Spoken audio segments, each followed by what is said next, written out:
شروع اللہ کا نام لے کر جو بڑا مہربان نہایت رحم والا ہے۔ کوہ طور کی قسم اور اس کتاب کی جو لکھی ہوئی ہے کشادہ ورق میں، اور آباد گھر کی اور اونچی چھت کی، اور جوش مارتے سمندر کی کہ تمہارے پروردگار کا عذاب واقع ہو کر رہے گا اور اس کو کوئی روک نہیں سکے گا۔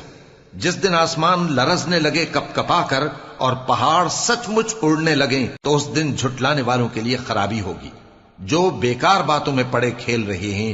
جس دن ان کو آتش جہنم کی طرف دھکیل دھکیل کر لے جائیں گے اور کہا جائے گا یہی وہ جہنم ہے جس کو تم جھوٹ سمجھتے تھے۔ تو کیا یہ جادو ہے یا تم کو نظر ہی نہیں آتا؟ اس میں داخل ہو جاؤ اور صبر کرو یا نہ کرو تمہارے لیے یکساں ہے۔ جو کام تم کیا کرتے تھے یہ انہی کا تم کو بدلہ مل رہا ہے۔ جو پرہیزگار ہیں وہ باغوں اور نعمتوں میں ہوں گے، جو کچھ ان کے پروردگار نے ان کو بخشا اس کی وجہ سے وہ خوشحال ہوں گے، اور ان کے پروردگار نے ان کو دوزخ کے عذاب سے بچا لیا۔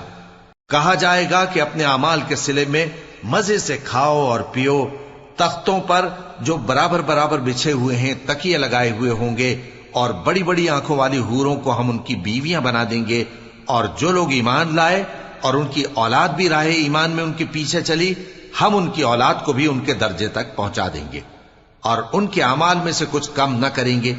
ہر شخص اپنے اعمال میں پھنسا ہوا ہے، اور جس طرح کے میوے اور گوشت کو ان کا جی چاہے گا ہم ان کو عطا کریں گے۔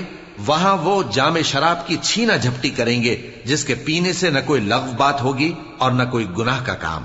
اور نوجوان خدمتگار جو ایسے ہوں گے جیسے چھپائے ہوئے موتی جو ان کے آس پاس پھریں گے، اور ایک دوسرے کی طرف رخ کر کے آپس میں گفتگو کریں گے، کہیں گے کہ اس سے پہلے ہم اپنے گھر میں اللہ سے ڈرتے رہتے تھے تو اللہ نے ہم پر احسان فرمایا اور دوزخ کی گرم ہوا کے عذاب سے ہمیں بچا لیا۔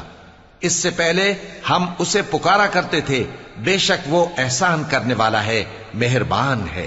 تو اے پیغمبر تم نصیحت کرتے رہو، تم اپنے پروردگار کے فضل سے نہ تو کاہن ہو اور نہ دیوانے۔ کیا کافر یہ کہتے ہیں کہ یہ شاعر ہے اور ہم اس کے لیے زمانے کی گردش کا انتظار کر رہے ہیں؟ کہہ دو کہ انتظار کیے جاؤ، میں بھی تمہارے ساتھ انتظار کرتا ہوں۔ کیا ان کی عقلیں ان کو یہی سکھاتی ہیں یا یہ لوگ ہیں ہی شریر؟ کیا کفار یہ کہتے ہیں کہ ان پیغمبر نے قرآن از خود بنا لیا ہے؟ بات یہ ہے کہ یہ اللہ پر ایمان نہیں رکھتے۔ اگر یہ سچے ہیں تو یہ بھی ایسا کلام بنا لائیں۔ کیا یہ کسی کے پیدا کیے بغیر ہی پیدا ہو گئے ہیں، یا یہ اپنے آپ کو خود پیدا کرنے والے ہیں، یا انہوں نے آسمانوں اور زمین کو پیدا کیا ہے؟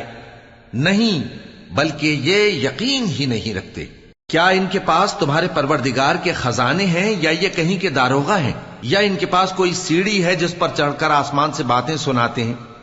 تو جو سن کر آتا ہے وہ کھلی سند لے کر آئے۔ کیا اللہ کی تو ہوں بیٹیاں اور تمہارے لیے بیٹے؟ اے پیغمبر کیا تم ان سے کوئی معاوضہ مانگتے ہو کہ ان پر تاوان کا بوجھ پڑ رہا ہے، یا ان کے پاس غیب کا علم ہے کہ یہ اسے لکھ لیتے ہیں؟ کیا یہ کوئی داؤں کرنا چاہتے ہیں؟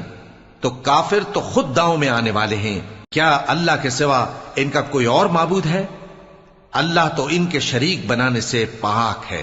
اور اگر یہ آسمان کا کوئی ٹکڑا گرتا ہوا دیکھیں تو کہیں کہ یہ ایک تہ بتہ بادل ہے، بس ان کو چھوڑ دو یہاں تک کہ یہ اس روز کا سامنا کر لیں جس میں یہ بے ہوش کر دیے جائیں گے، جس دن ان کا کوئی داؤں کچھ بھی کام نہ آئے گا اور نہ ان کو کہیں سے مدد ہی ملے گی۔ اور ظالموں کے لیے اس کے سوا اور بھی عذاب ہے، لیکن ان میں کے اکثر نہیں جانتے۔ اور تم اپنے پروردگار کے حکم کے انتظار میں صبر کیے رہو، تم تو ہماری آنکھوں کے سامنے ہو۔ اور جب اٹھا کرو تو اپنے پروردگار کی تعریف کے ساتھ تسبیح کیا کرو، اور رات کے بعض اوقات میں بھی اور ستاروں کے غروب ہونے کے بعد بھی اس کی تسبیح کیا